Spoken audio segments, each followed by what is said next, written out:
তো এক 65-year-old একটা ফিমেল পেশেন্ট কি চিপ কমপ্লেন নিয়ে এসছে, diminution of vision in both eye since 8 months, right eye more than left eye. এখানে তিনটে ফ্রেজ আছে, একটা হচ্ছে ডিমিনেশন অফ ভিশন কোন চোখে আর কতদিন ধরে, আর যদি সেম হয় তাহলে কোনটা বেশি কম। এই তিনটে ফ্রেজই লিখতে হবে, ডিমিনেশন অফ ভিশনও লিখতে হবে। তোরা যেটা ভুল করিস ডিমিনেশন অফ ভিশন আর কিছু লিখিস না, বা অনেকে লিখিস diminution of vision in right eye, কত ডিউরেশন মেনশন করা থাকে, তো এটা কিন্তু মেনশন করতে হবে। চিপ কমপ্লেন কি আর কিছু লেখা যায়? হ্যাঁ লেখা যায়, তবে normally if your case is cataract just limit for ওজার একটাই, তার বেশি দরকার নেই, কেন যত তুই বেশি লিখবি তত কমপ্লিকেট হবে, ঠিক আছে। এবার হচ্ছে এইচওপিআই। এইচওপিআইতে আমরা কি লিখবো, এটাকে এলাবোরেট করব। কি করে করব কেউ জানিস? এখানে কি আছে 8 months, তাহলে লিখবো পেশেন্ট ওয়াজ অ্যাপারেন্টলি নর্মাল 8 months ব্যাক। তারপরে এখানে খুব একটা ইম্পর্টেন্ট পয়েন্ট থাকে, সেটা হচ্ছে এই পয়েন্টটা ক্যাটারেক্টে লিখতেই হবে, gradually painless progressive dimness of vision, ঠিক আছে, এই একটা ফ্রেজ।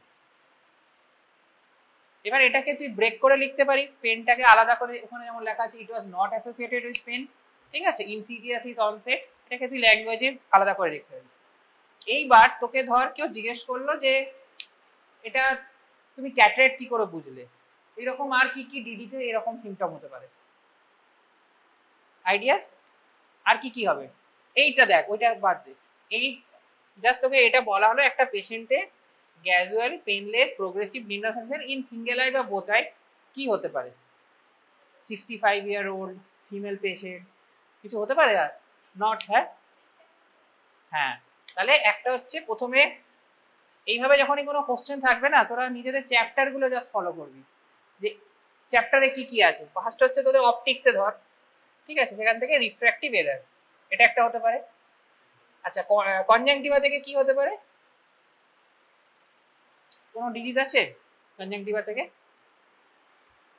হ্যাঁ কনজাংটিভার কি কি পড়েছিস, টপিক কি পড়েছিস বল, আরে খুব ইম্পর্টেন্ট টপিকটা বল। টেরিজিয়াম, মানে টেরিজিয়ামে হতে পারে, ঠিক আছে, টেরিজিয়াম হতে পারে। আর কর্নিয়া থেকে কি হতে পারে?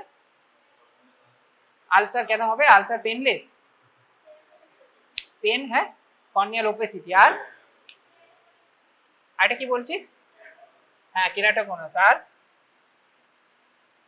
কেরাটোকোনাস আর আর হতে পারে কর্নিয়াল ডিস্ট্রফি হতে পারে, ডিজেনারেশন, এগুলো হতে পারে।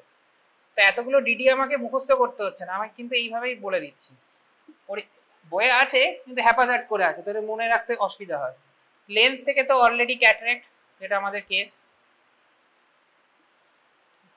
আর ইউভিয়া থেকে কিছু আসতে পারে?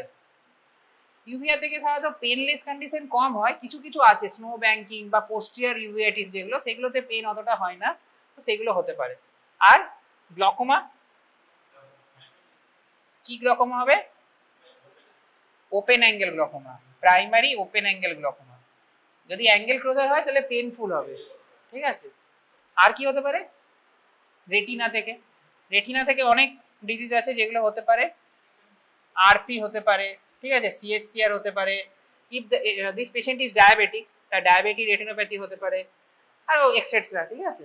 আর নিউরো অপথলমোলজির কিছু কজ হতে পারে। কি কি হতে পারে? অপটিক নিউরাইটিস হতে পারে, কিন্তু অপটিক নিউরাইটিসের তোর 8 মান্থের একটা হিস্ট্রি দেবে না, এটা খুব সাডেন ডিমনেস অফ ভিশন হবে, ঠিক আছে। তাহলে কি হতে পারে?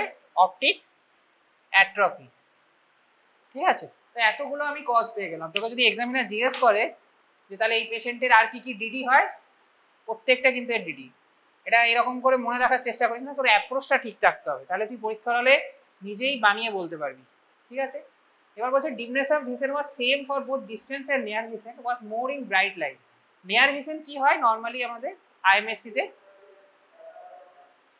হ্যাঁ আইএমএসসি তে ধর এই পেশেন্টের এজ কত, 65 ইয়ার, তাহলে পেশেন্টের 45 এর দিকে প্রেস বায়োপিয়া ছিল, ঠিক আছে। কিন্তু এখন পেশেন্ট, এই পেশেন্ট বলছে না, আমি এমনি বলছি জেনারেলাইজ, যখন ক্যাটারেক্টটা স্টার্ট হয়, আইএমএসসি স্টার্ট হয়, তখন কিন্তু পেশেন্ট বলবে আমার দূরেরটা বেশি খারাপ হচ্ছে, সামনেরটা কিন্তু আগের থেকে ভালো হচ্ছে, মানে প্রেসবায়োপি কারেকশনটা লাগছে না। কেন লাগছে না?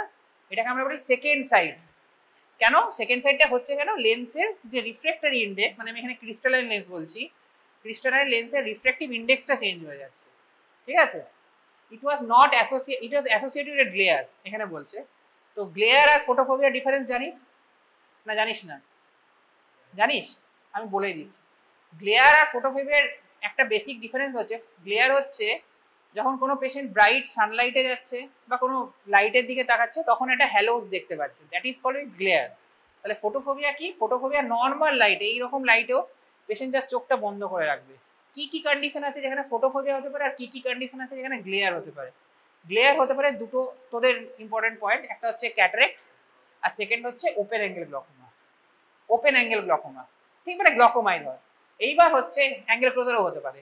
এইবার হচ্ছে যে দুটোকে, একটা কোশ্চেন আছে যে দুটো গ্লেয়ারকে কি করে ডিফারেন্সিয়েট করব, যেটা গ্লকোমার জন্য গ্লেয়ার হচ্ছে না ক্যাটারাক্টের জন্য হচ্ছে। একটা টেস্ট আছে, টেস্টটার নাম হচ্ছে ফিনচ্যাম টেস্ট, FINCHAAM টেস্ট।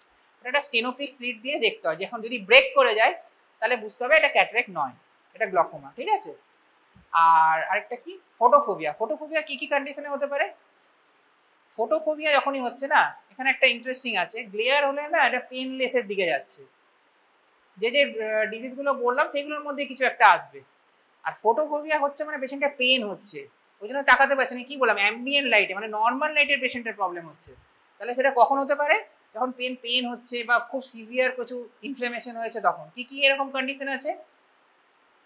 তিনটে খুব ইম্পর্টেন্ট আছে, যেটা তোদের রেড আইয়ের ডিগ্রিতেও আছে।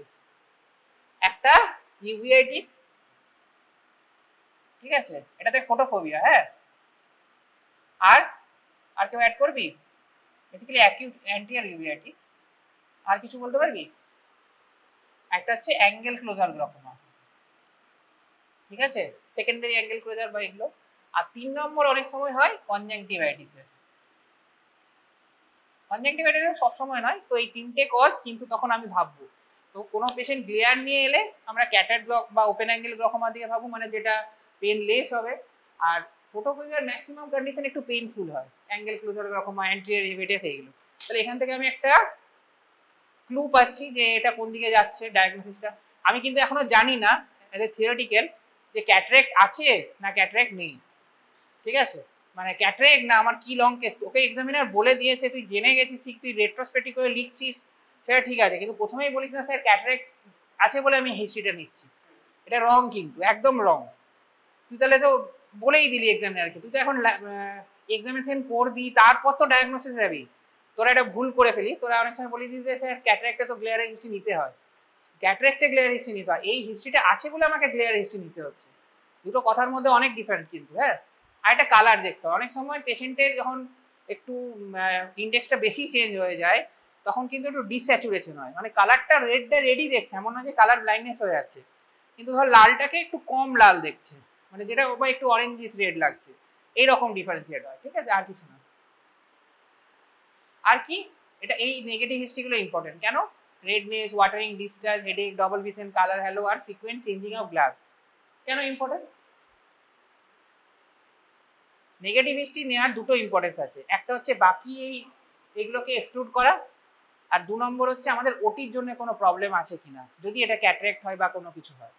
তাহলে ওয়াটারিং, রেডনেস এগুলো টেরিজিয়ামে হতে পারে, ওপেন অ্যাঙ্গেল গ্লকোমায় হতে পারে, অ্যাঙ্গেল ক্লোজার গ্লকোমা হতে পারে। ডিসচার্জ কেন নিচ্ছি হিস্ট্রি? যে পেশেন্টের যদি ডিসচার্জ হয় তাহলে কিন্তু আমি ওটির দিকে যেতে পারবো না, ক্যাটারেক্ট ওটির দিকে। হেডেকের হিস্ট্রি কেন নিচ্ছি? কোনো রিফ্র্যাক্টিভ এরার আছে কিনা দেখার জন্য, রিফ্র্যাক্টিভ এরার থেকে হেডেক থাকবে, টেরিজিয়ামেও থাকতে পারে, ঠিক আছে? ডাবল ভিশন কি এর হিস্ট্রি কখন হতে পারে? কেরাটোকোনাসে হতে পারে, ঠিক আছে? কিছু কিছু ক্ষেত্রে একদম ইনসিপিয়েন্ট ক্যাটারেক্টেও হতে পারে, কিছু কিছু, সবসময় যে ওটাকে বলে মোনো অকুলার ডিপ্লোপিয়া, মানে একটা চোখে ডবল ডবল দেখছে, ক্যাটারেক্টের আর্লি ইনসিপিয়েন্ট স্টেজে। আরেকটা হচ্ছে ফ্রিকুয়েন্ট চেঞ্জিং অফ গ্লাস। এটা কেন নিচ্ছি? হ্যাঁ, ডায়াবেটিস হতে পারে। আর ফ্রিকুয়েন্ট চেঞ্জেস অফ গ্লাস, তোদের প্রিভিয়াস সেমিস্টারে মনে একটা কোশ্চেন এসেছিল, আমি যদি, হ্যাঁ তোদেরই এসেছিল, তো frequent change of presbyopic glass কোশ্চেনটা ছিল, যে 4টে এমসিকিউতে অপশন ছিল, ওটার অ্যান্সারটা আলাদা। যদি কোশ্চেনটা বলে frequent change of astigmatism glass, তার অ্যান্সারটা পুরো আলাদা, ঠিক আছে? Frequent change of presbyopic glass কখন হয়? গ্লকোমাতে, আরো স্পেসিফিকলি ওপেন অ্যাঙ্গেল গ্লকোমাতে। আর frequent change of astigmatism glass মানে সিলিন্ডার পাওয়ারটা or every 2 month 3 month change হচ্ছে, এটা কখন হয়? কেরাটোকোনাসে। তাহলে এই দুটো ডিডি এক্সক্লুড করার জন্য আমার এই হিস্ট্রি নিতে পারি।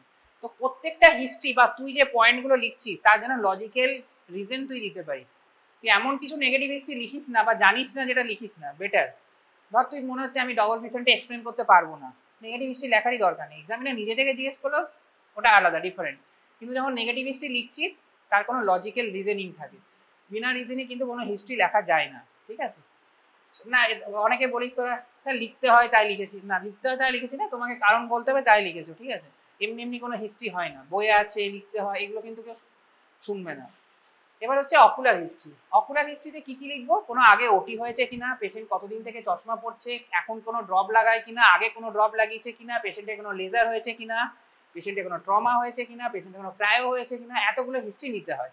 এর মধ্যে নেগেটিভ হিস্ট্রিগুলো একটা দুটো লিখলেই হয়, পজিটিভ হিস্ট্রি অবশ্যই লিখতে হবে, ঠিক আছে? She uses glasses since 20 years, 65 years. তো অবভিয়াস রিজন পেশেন্ট হয়তো ডিস্টেন্ট পড়তো কিনা জানি না, কিন্তু নিয়ার ভিশনের জন্য একটা চশমা পড়তো, কোনো অকুলার সার্জারি হয়নি, ট্রমা হয়নি। আই ড্রপ, আই ড্রপের হিস্ট্রি কেন ইম্পর্টেন্ট? অবশ্যই আই ড্রপের হিস্ট্রি নিতেই হবে, লিখতেই হবে অকুলার হিস্ট্রিতে। এই জন্যে ধর একটা পেশেন্ট তোকে বললো আমি পাইলোকার্পিন ড্রপ লাগাই, ঠিক আছে? তাহলে পাইলোকার্পিন ড্রপ লাগায় মানে তোর একটা মাথায় একটা এলো যে পেশেন্টের গ্লকোমা আছে হয়তো, বা কিছু একটা হিন্টস পাওয়া যায় আমাদের যে আগে কোনো রেটিনার কোনো ডিজিজ আছে কিনা। তো অবশ্যই আই ড্রপের হিস্ট্রি পাস্টে বা প্রেজেন্টে এখন কিছু লাগাচ্ছে কিনা এটা নিয়ে নেওয়া, ঠিক আছে? পাস হিস্ট্রি কি কি লিখবি? ডায়াবেটিক, ঠিক আছে, হাইপার টেনশন। এটা এখানে একটা তোদের মানে অনেকেই বইয়ে দেখবি পাস হিস্ট্রি জায়গাটা কি বলে পার্সোনাল হিস্ট্রিতেও লিখিস, প্রবলেম নেই, তোরা দুটোতেই লিখতে পারিস, কোনো অসুবিধা নেই, কিন্তু হিস্ট্রিটা মেনশন করতে হবে। কেন ডায়াবেটিক, হাইপার টেনশন? অলরেডি আমি ডিসকাস করেছি, এগুলো এক্সক্লুড করার জন্য। Diabetic retinopathy, hyper tensive retinopathy, just আমরা এই যে হিস্ট্রিগুলো নিচ্ছি এই কজগুলোকে একটা একটা করে এক্সক্লুড করে দেওয়ার জন্য, ঠিক আছে? অলমোস্ট সব কজই দেখবি আস্তে আস্তে এক্সক্লুড হয়ে ওটা ক্যাটারাক্টের দিকে শিফট করছে। যে কোনো ডিফারেন্সিয়াল ডায়াগনোসিস হয় চিপ কমপ্লেনের ওপর, ডিফারেন্সিয়াল ডায়াগনোসিস প্রভিশনাল ডায়াগনোসিসের ওপর হয় না, এটা কিন্তু বেসিক কনসেপ্ট সব জায়গাতে। তুই কোনো ডিফারেন্সিয়াল ডায়াগনোসিস মানে তোর চিপ কমপ্লেন কি তার বেসিসে তোর ডিফারেন্সিয়াল ডায়াগনোসিস, এবং পেশেন্টের এজ, ওই এজে কত দিন ডিউরেশন, এগুলোর বেসিসে কিন্তু একটা হিস্ট্রি হয়। ফ্যামিলি হিস্ট্রি কেন ইম্পর্টেন্ট ক্যাটারাক্ট কেসে? ইম্পর্টেন্ট আছে কিছু? এমনি এমনি লেখা হয়েছে। কনজেনিটাল ক্যাটারাক্ট হলে 65 ইয়ার্স এসে পেশেন্ট করবে, তাহলে তো 20 ইয়ার্স এজেই আসবে। ফ্যামিলি হিস্ট্রি নর্মালি একটা লজিক্যাল রিজন আছে, সেটা হচ্ছে পেশেন্টের কোনো রেটিনাইটিস পিগমেন্টোসা হিস্ট্রি আছে কিনা। একটা তোরা দেখবি যখন রেটিনাইটিস পিগমেন্টোসা পড়বি, রেটিনাইটিস পিগমেন্টোসার সঙ্গে খুব কমন অ্যাসোসিয়েশন হচ্ছে ক্যাটারাক্টের, আরও স্পেসিফিকলি রেটিনাইটিস পিগমেন্টের সঙ্গে মোস্ট কমন অ্যাসোসিয়েশন হচ্ছে পিএসসিসি বা পোস্টিরিয়ার সাবক্যাপসুলার ক্যাটারাক্ট। তো সেটা একটা হিস্ট্রি নেওয়ার জন্য আমরা নিই। যদি রেটিনাইটিস পিগমেন্টের তোর হিস্ট্রি নেয়, আমি এটা থিওরিটিক্যালি বলছি, তোদের করতে হবে না, তাহলে তোদের ট্রি বানাতে হবে, ফ্যামিলি ট্রি, যে কোনটা ডমিনেন্ট হিসেবে জানিস তোরা, এটা আমি এমনি বলছি, তোরা বানাতে হবে না পরীক্ষায়। আর এখানে asthma, COPD, ischaemic heart disease, এটা এক্সপ্লেন করতে পারবি কেউ কেন হিস্ট্রিটা নেওয়া হয়েছে? কি লাভ অ্যাজমার হিস্ট্রি নিয়ে আমার কি, বা অ্যাজমা সিওপিডি একসঙ্গেই বলছি, কি ইম্পর্টেন্ট? ধর পেশেন্টের ক্যাটারাক্ট আছে বা টেইজিয়াম আছে বা এনি হাউ যাই আছে, এটার কি ইম্পর্টেন্স আছে? দুটো ইম্পর্টেন্স আছে, একটা হচ্ছে ওটি করার জন্য ইম্পর্টেন্স আছে, আর একটা কেন কি রকম টাইপের ক্যাটারাক্ট পড়েছে সেটার জন্য। হ্যাঁ, ব্যাপারটা এটাই যে সিওপিডি যদি পেশেন্ট থাকে, আমরা তো ড্রেপিং করি, জাস্ট আয়ের এই জায়গাটা খোলা থাকে, অনেক পেশেন্টের একটা ক্লস্ট্রোফোবিয়া হয় যদি সিওপিডি পেশেন্ট থাকে, তাহলে আমি নেবুলাইজেশন, অক্সিজেনের এগুলো আগে থেকে ব্যবস্থা করে রাখবো। আর সেকেন্ড পয়েন্ট হচ্ছে সিওপিডি বা অ্যাজমা যদি থাকে তাহলে অনেক পেশেন্টের স্টেরয়েড দেওয়া হয়, ঠিক আছে? তো স্টেরয়েডের যদি কোনো হিস্ট্রি থাকে সেখান থেকে আমি একটা পিএসসি, পিপিসি এগুলো হওয়ার প্রবাবিলিটি বেড়ে যায়, তো সেখান থেকে আমি ক্যাটারাক্টোজেনেসিসটা বুঝতে পারবো। ইসচেমিক হার্ট ডিজিজটা কেন ইম্পর্টেন্ট? ইসচেমিক হার্ট ডিজিজে এরকম দুটো, এক যদি ইসচেমিক হার্ট ডিজিজ হয়, তোরা জানিস আমরা যখন কিছু কিছু ক্ষেত্রে ব্লক দিয়ে অপারেশন করতাম, মানে পেরিবারবার ব্লক দিয়ে, পেরিবারবার ব্লকে লিগনোকেন, বুপিভেকেন থাকে, লিগনোকেনের সেরকম সাইড এফেক্ট নেই, বুপিভেকেনে কার্ডিওটক্সিক, তো ইসচেমিক হার্ট ডিজিজ ওই জন্য আমাকে এক্সক্লুড করতে হবে। আর কি কারণে? অনেক সময় ইসচেমিক হার্ট ডিজিজ থাকলে পেশেন্টের অ্যাসপিরিন বা ক্লপিডোগ্রেন এগুলো স্টার্ট হয়, তো যদি তুই এসআইসিএস প্ল্যান করিস, সেটাতেও হতে পারে, অসুবিধা নেই, এসআইসিএস যদি প্ল্যান করিস তাহলে কিন্তু প্রবলেম হবে, পেশেন্টের ব্লিডিং থামবে না, ও তো অ্যান্টিপ্লেটের এজেন্ট খাওয়াচ্ছে, তা তুই ইনসিশন দিবি, পেশেন্টের ব্লিডিং থামছে না, তো এই জন্য অবশ্যই এই 3টে হিস্ট্রি নিতে হয়। প্রত্যেকটা হিস্ট্রির কিন্তু লজিক্যাল রিজন আছে, বারবার বলছি।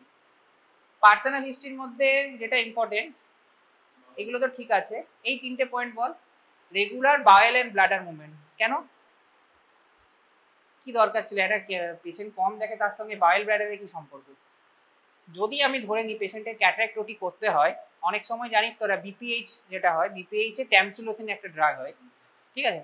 ট্যামসিলোসিন খেলে কি হয়? আইরিস কোল্যাপস হয়, আইফিস বলি আমরা, ঠিক আছে? আইরিস কোল্যাপস হলে কি হয়? ওটি করতে অসুবিধা হয়, বিশেষ করে ফেকোতে বারবার ফেকোর প্রোবে আইরিসটা আটকে যেতে থাকে। তো ওটা একটা ভীষণ কাম্বারসাম প্রসিডিওর, যে পেশেন্টের পক্ষে মানে আমাদের পক্ষে ওটি করতে ডিফিকাল্ট হচ্ছে। পেশেন্টের কোনো প্রবলেম হবে না, কিন্তু আমাদের হবে। তাহলে আমি যদি জানি পেশেন্ট ট্যামসিলোসিন খাচ্ছে, এখানে কিন্তু অ্যাসপিরিন বা কপিডাউরের মতো 3 দিন আগে থেকে বন্ধ করা যায় এরকম কনসেপ্ট নয়। বন্ধ করলেও কোনো লাভ হবে না, আমরা অ্যাট্রোপিন দিয়ে ডাইলেট করে রাখি। মানে পেশেন্টের ধর যেদিন ওটি স্কেডিউল করব তার 7 দিন আগে থেকে ওটা অ্যাট্রোপিন দিয়ে রাখবো, তাহলে কি আইরিস কোল্যাপস হবে না, আমার ওটি করতে সুবিধা হবে। সেই জন্য আমার এই হিস্ট্রিটা নেওয়ার ইম্পর্টেন্স। স্লিপের ইম্পর্টেন্স কি? স্লিপের ইম্পর্টেন্স একটাই, কোনো পেইনফুল যদি কন্ডিশন হয় আবার ওই গ্লেয়ারের মতোই, তাহলে পেশেন্টের ঘুম ভালো হবে না। অ্যাঙ্গেল ক্লোজাল গ্লকোমা আছে, ঠিক আছে? সেই ক্ষেত্রে নো ইল হ্যাবিট। ইল হ্যাবিট মানে আমরা এখানে স্মোকিং, অ্যালকোহল এগুলো বলছি। কেন ইম্পর্টেন্স? এই যে এইটা অপটিক অ্যাট্রফি। অপটিক অ্যাট্রফি কিন্তু অনেক সময় তোরা পড়বি টক্সিক অ্যামব্লায়োপিয়া হয়, তার জন্য কিন্তু স্মোকিং এর একটা রিলেশন থাকে। যাদের স্মোকিং থাকে তাদের দেখবি অপটিক অ্যাট্রফি হওয়ার প্রবাবিলিটি বাড়ছে, ঠিক আছে? এটা একটা কারণ। আরেকটা দেখা গেছে স্মোকিং এর সাথে আরো অনেক ডিজিজের অ্যাসোসিয়েশন আছে। মোস্ট কমন অ্যাসোসিয়েশন হচ্ছে এআরএমডি, ওটাও এখানে ডিডিতে আসবে। সেটা হচ্ছে একটা পেইনলেস গ্র্যাজুয়াল ডিমনেস অফ ডিসনোভে। 60 ইয়ার্সের পরে বেশি হয়, ওয়েস্টার্ন ওয়ার্ল্ডে বেশি হয়, এখন ইন্ডিয়াতেও হচ্ছে। তো এআরএমডি একটা কজ। টেরিজিয়াম, টেরিজিয়াম যারা স্মোকিং করে তাদের কিন্তু অনেক বেশি হয়। সানলাইট তো একটা আছে, সেই জন্য প্রত্যেকটা এইভাবে এক্সক্লুড করতে হবে। এবার জেনারেল, এগুলো তো নর্মাল লিখতেই হবে, তোর হাইট, ওয়েট, ঠিক আছে? এখানে একটা পয়েন্ট বলবো, সেটা হচ্ছে লিম্ফ্যানোপ্যাথি। আয়ের কোন কন্ডিশনে লিম্ফ্যানোপ্যাথি পাওয়া যায় রে? যদি এর সাথে খুব একটা রিলেশন নেই, এমনি জেনারেলাইজ কোশ্চেন করছি। ভাইরাল কনজাংটিভাইটিস, অনেকে তোদের হয়েছে ভাইরাল কনজাংটিভাইটিসে, ওই জন্য প্রি অরিকুলার লিম্ফ নোড, মানে এই সামনের দিকে আর এই নিচের দিকে লিম্ফ নোডগুলো এক্সামিন করতে হয়। তাহলে বুঝতে হবে অ্যাডিনো ভাইরাল কনজাংটিভাইটিস হচ্ছে। অ্যাডিনো ভাইরালে এটা খুব কমন লিম্ফ্যানোপ্যাথি হয়, ঠিক আছে? অকুলার এক্সামিনেশনের মধ্যে তোকে জাস্ট দেখতে হবে এটা সিমেট্রিক আছে না অ্যাসিমেট্রিক। বিশেষ করে কেন এটা ইম্পর্টেন্ট, অনেক সময় বেলস প্যালসি আছে কিনা পেশেন্টের, ঠিক আছে? তাহলে পেশেন্টের আইলিড ক্লোজ হবে না, আইলিড ক্লোজ না হলে আমি ওটি প্ল্যান করতে পারবো না, কেন? এক্সপোজার কেরাটাইটিস হবে, ঠিক আছে? এবার হচ্ছে এক্সামিনেশন। এক্সামিনেশনে আসছি, তোদের কি ভুল হয়েছে সেটা বলছি। একটা হচ্ছে ভিজুয়াল অ্যাকুইটি নিতে হবে বেড সাইড। তোদের এখানে যদি পেশেন্ট বেডে ভর্তি থাকে তাহলে এইভাবে লিখবি, জাস্ট 6 মিটারের বেশি দেখতে পাচ্ছে কি পাচ্ছে না, বা ধর 2 মিটার থেকে দেখতে পারে 2 মিটার লিখবি। আরেকটা হতে পারে তোরা স্নেল চার্ট আছে, স্নেল চার্ট থেকে লিখছিস, তাহলে যেভাবে লেখে 6/60, 6/12 সেটাই তোরা আনএডেডই লিখবি। পিন হোল লেখার দরকার নেই, লিখতে পারলে ভালো যদি অপশন থাকে, নাহলে unaided is more than enough. Just একটা মিস্টেক অনেকেই তোরা করেছিস এক্সামে, সেটা হচ্ছে পিএলপিআর লিখেছিস। যাই ভিসেন হোক, তোরা একটা পিএলপিআর লিখেছিস। এখানে পিএলটা লেখার প্রথম কথা কোনো লজিক নেই, পিআরটাতে আমি আসছি। পিএল লেখার কেন লজিক নেই? একটা পেশেন্ট ধর তুই 660 লিখছিস, 660 মানে তোরা দেখেছিস স্নেল চার্ট, অনেক দূরে একটা ইলুমিনেশন লাইট আছে, সে সেখান থেকে যদি এ বলে দেয় তাহলে পিএল তো অবভিয়াস সে দেখতে পেয়েছে বলেই দেখতে পেয়েছে, নাহলে ইলুমিনেশনে অত দূর থেকেও 660 পাচ্ছে কি কথা? ওটা কোনো লজিকই নেই। পিএল লেখা, পিএল লিখবি না। পিএল কখন লিখবো আমরা? ধর তোর কেসটা ম্যাচিওর ক্যাটারেক্ট, ওর HMCF ভিশন, তখন আমি পিএল লিখবো, ঠিক আছে? তাহলে পিআরটা লিখবো, হ্যাঁ পিআর লিখতে পারিস, ঠিক আছে? কিন্তু এখানে একটা ক্যাচ আসছে, পিআর লিখলে তোকে তাহলে এক্সামিনারকে এক্সপ্লেন করতে হবে আমি পিআরটা কেন লিখলাম। মানে ধর তুই লিখলি পেশেন্টের 6/60 বা 1/60 এরকম কিছু একটা ভিসেল লিখলি, তুই পিআর 4টে কোয়াড্রেন্টে পজিটিভ, তখন এক্সামিনার জিজ্ঞেস করবে পিআর এর কি ইম্পর্টেন্স আছে, মানে এতটা পেশেন্ট দেখতে পাচ্ছে সেখানে কি ইম্পর্টেন্স? এটাই আছে, ধর পেশেন্টের টেম্পোরাল সাইডে, এই সাইডে কোনো একটা স্যালো আরডি হয়ে গেছে, রেটিনাল ডিটাচমেন্ট হয়ে গেছে, তখন বাকি 3টে কোয়াড্রেন্টে ওর কিন্তু লাইট থাকবে, এই কোয়াড্রেন্টে লাইট থাকবে না। তো সেই ক্ষেত্রে তোকে তাহলে প্রপার এক্সপ্লেন করতে হবে, আর নইলে দরকার নেই পিআর লেখার। বেটার হচ্ছে অ্যাভয়েড কর পিএলপিআর। পিএলপিআর তখনই লিখবি যখন HMCF আছে, আর যদি লিখিস তাহলে প্রপার এক্সপ্লেন করবি, ঠিক আছে? আইব্লো, আইলিড, আইলেস এগুলো নর্মালি অতটা জিজ্ঞেস করে না, কনজাংটিভা। কর্নিয়াটা জিজ্ঞেস করে। কর্নিয়াটা কি লিখতে হবে? নর্মাল লিখলে এখানে হবে না, এখানে লিখতে হবে নর্মাল ইন সেজ সাইড ট্রান্সপারেন্সি সিন। সেজ সাইড থেকে কি হবে, সাইড শেপ থেকে কি আসবে, কেরাটোকোনাসে নর্মাল শেপ থাকবে না, ঠিক আছে। ট্রান্সপারেন্সি সিন এগুলো কর্নিয়াল ওপেসিটিতে থাকবে না, ইভেন ডিস্ট্রফি অ্যান্ড ডিজেনারেশনও থাকবে না। তো আমি এক্সক্লুড করে যাচ্ছি। কর্নিয়াল সেন্সেশন এটা এইভাবে করতে পারিস বা নর্মালও লিখে দিতে পারিস। যদিও নর্মালি আমরা কর্নিয়াল সেন্সেশন চেক করি ইনফেরিয়ার আর টেম্পোরাল সাইডে, এই দুটোতে করি, বাকিগুলোতে করি না। তার একটা লজিক্যাল রিজন হচ্ছে ওপর দিকে করা খুব ডিফিকাল্ট। তুই যখনই ওপর দিকে করতে যাবি ওটা অপটিক্যাল ব্লিঙ্কিং রিফ্লেক্সের জন্য পেশেন্ট চোখ বন্ধ করে দেবে, তাই এটা ডিফিকাল্ট করা, ঠিক আছে। এটা হচ্ছে আইরিস। আইরিসের জাস্ট কালার দেখবি নর্মাল প্যাটার্ন। পিউপিল এই পয়েন্টটা ঠিক করে লিখতে হবে। এটা হচ্ছে রাউন্ড, এটা পুরোটা 3 মিলিমিটার লেখার দরকার নেই, ঠিক আছে। Round, regular and reacting to light, just এই তিনটে আর, round, regular and reacting to light. Reacting to লাইটটা আরেকটু ভালো করে যদি লিখতে চাস, ব্রিস্কলি রিয়াক্টিং টু লাইট। দুটো অ্যাডজেক্টিভ হয়, ব্রিস্কলি মানে হচ্ছে নর্মাল রিয়াক্টিং, ঠিক আছে। আর একটা স্লাগিস রিয়াক্টিং যদি বলে তাহলে কিন্তু পেশেন্টের কিছু অপটিক অ্যাট্রফি থাকতে পারে বা কিছু, তখন স্লাগিস রিয়াক্টিং হয়। তোরা কিন্তু ব্রিস্কলি রিয়াক্টিং টু লাইট লিখবি। ডিরেক্ট লিফ্রেজ, ইনডিরেক্ট লিফ্রেজ এগুলো নর্মাল বা প্রেজেন্ট লিখবি, ঠিক আছে। লেন্সে এখানে লিখবি গ্রেইস হোয়াইট ওপেসিটি আছে, আর সরি স্পেলিং মিস্টেক আছে, এটা আইরিস হবে, হ্যাঁ এইচটা এক্সট্রা পড়ে গেছে। আর আইরিস সাইডও সিন, এই পয়েন্টটা important for differentiate between the immature and mature cataract. Ocular মুভমেন্টে ফ্রি, এটা ছবি আঁকার দরকার নেই, free and full in all direction, just এই পয়েন্টটা। এখানে এক্সামিনার তোকে একটাই ক্রস করতে পারে, সেটা হচ্ছে আমাকে এক্সট্রা অকুলার মুভমেন্ট করে দেখাও, সেটা তোরা পারবি, তোরা ইয়েতে দেখেছিস। আর একটা পয়েন্ট, হ্যাঁ রো প্লাস, রো প্লাসটা ভালো করে, এটা তো অস্পিতেও আছে তোদের, রো প্লাসটা নেগেটিভ লিখতে হবে। সিরিঞ্জিংকেও লিখবি না, কেন তুই সিরিঞ্জিং করছিস না, সিরিঞ্জিং লিখবি না। আইওপি কেও মেজার করবি না, যে 14, 16 এরকম একটা র্যান্ডাম নাম্বার লিখবি না, যেটা করছি না সেটা আমরা করবো না। ডিজিটাল টোনোমেট, এটা তোদের অনেকের ভুল হচ্ছিল, তোরা কি লিখছিলিস, কেউ লিখছিলিস সফট, কেউ হার্ড, এরকম ল্যাঙ্গুয়েজে লিখছিলিস, এটা লিখবি ফার্ম অ্যান্ড ফ্র্যাকচুয়ার মানে নর্মাল, ঠিক আছে। এবার হচ্ছে সামারি। সামারিতে যেটা ইম্পর্টেন্ট সেটা হচ্ছে যে আমাকে সামারিটা লিখতে হবে না, লিখতে হবে না, লজিক্যালি লিখতে হবে, ঠিক আছে। বাই চান্স তুই লিখতে ভুলে গেছিস, তো টাইম হয়নি 40 মিনিটসের মধ্যে, তখন হ্যাঁ তখন তোকে কিন্তু তুই লিখ, মানে ওটা তুই সামারিটা লেখ কি না লেখ সেটা ইম্পর্টেন্ট নয়, তুই মুখে বলতে পারছিস কিনা সেটা ইম্পর্টেন্ট। ওই জন্য যখনই এক্সামে লং কেস দিতে যাবি তার আগে এটা মুখস্থর মতো থাকতে হবে। তুই তোর মতো করে মানে বানিয়ে বানিয়ে, তোকে এক্সামিনার কিন্তু খাতা দেবে না, খাতাটা এক্সামিনার হাতে থাকবে, তোকে ওটা প্র্যাকটিস করে নিতে হবে যে কিভাবে আমি বলবো।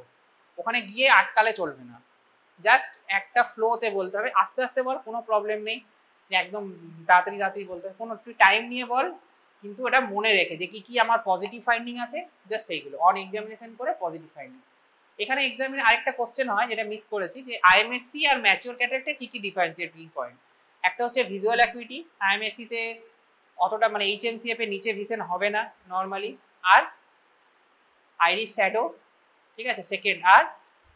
আর কিছু জানিস, Purkinje images, Purkinje images, Purkinje images পয়েন্টটা এখানে লেখা নেই, ওটা তোরা এক্সামে লিখিস, ঠিক আছে।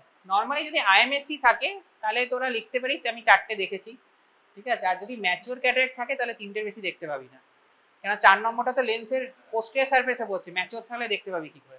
এইবার এখানে একটা ট্রিক কোশ্চেন অনেক এক্সামিনার করে, যে তুমি পার্কিং ইমেজেস 4টে দেখতে পেয়েছো আইএমএসসিতে, তখন তুই বলবি হ্যাঁ দেখতে পেয়েছি, আর তো কোনো উপায় নেই বলা ছাড়া। তো কিভাবে দেখাও, তখন তোকে দেখাতে হবে কর্নিয়ার উপর একবার এই দিক থেকে লাইট ফেলে, একবার এই দিক থেকে লাইট ফেলে, এটাই করতে হবে, আর তো কোনো উপায় নেই। তো পার্কিং ইমেজটা এখানে একটা খালি মেনশন করে দিস, আর সামারিটা, ঠিক আছে।